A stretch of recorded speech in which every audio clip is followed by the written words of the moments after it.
हमारे हिंदुस्तान में एक से एक बाबा बैरागी बैठे हैं जो सब कुछ त्याग के, मानसिक रूप से त्याग करना पड़ता है तब गुरु बनता है। और हम कितने मूर्ख प्राणी हैं कि धीरेन्द्र कृष्ण शास्त्री जैसा साफ साफ कहता, बार बार चिल्ला के कहता है, ना मैं बाबा हूं, ना मैं संत हूं, ना मैं महात्मा हूं, मैं विवाह करूंगा, मैं अपना जीवन जीऊंगा। और हम कहते हैं उसे धर्मगुरु, क्योंकि वो व्यक्ति शब्दों से कुछ और अपना चमत्कार दिखलाता है, इसलिए हम उसे धर्मगुरु मान बैठे।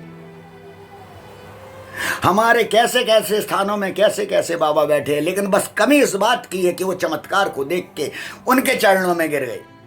आप अपनी उम्र को देखिए कि आपकी उम्र क्या है, आपने कितना जब तप किया है। सिर्फ आप उस सिद्धि को देख के, मैं ये किस लिए कह रहा हूं कि मेरे पास लोगों के जो फोन आ रहे होते हैं जो कहते हैं हमें ये सिद्धि चाहिए, और यदि मैं कहता हूं अभी तुम्हारी पढ़ने की उम्र है, लिखने की उम्र है, वो कहते नहीं हम तो बाबा जी पे लगे रहेंगे, हम तो हनुमान जी के उस पे लगे रहेंगे, सिद्धि एक दिन प्राप्त हो जाएगी। क्या ऐसे सिद्धि प्राप्त होती है?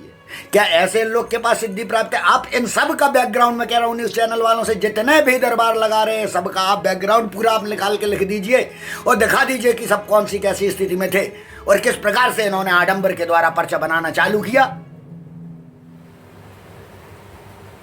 और सब जगह धीरे धीरे ये पर्चे बनाने वाले आपको हिंदुस्तान में दिखने लगे।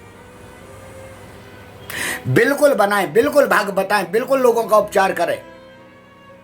लेकिन आप लोग सनातन का झंडा उठा के अगर कहते सनातन का झंडा उठा रहे, तो सनातन का झंडा हमें कला में नहीं लेना है, हमें सनातन का झंडा वास्तविक शक्ति के द्वारा लाना। हमारे वेदों में सब शक्तिशाली चीजें दी गई हैं। सनातन किसी का गुलाम नहीं है, कलाओं का गुलाम नहीं है, और उन सनातनी को शर्म आनी चाहिए जो कि सिद्धि देख के सनातन का गुरु उन्हें बना देते हैं जिनको कुछ भी नहीं आता, जिन्हें रामायण के लिए मैं इन कह रहा हूं, जितने भी चाहे मथुरा वाले, वृंदावन वाले गुरुजी हों, चाहे बागेश्वर धाम वाले गुरुजी हों, ये किसी भी विषय में चर्चा करने बैठने में मैं अपनी बात नहीं कर रहा हूं, मैं अन्य साधु सन्यासी सिख का बात कर रहा हूं कि उनके सामने, मेरे सामने तो छोड़िए क्या बैठेंगे, ये उनके सामने भी नहीं बैठ सकते, ये रामायण की पूरी तरीके से बात नहीं कर सकते, रामायण के विषय में बताते हैं गलत, झूठ बोलते हैं, उसका अर्थ उन्होंने अनेकों बार झूठ बोला है। यही वहां पे वो बैठ के वृंदावन में,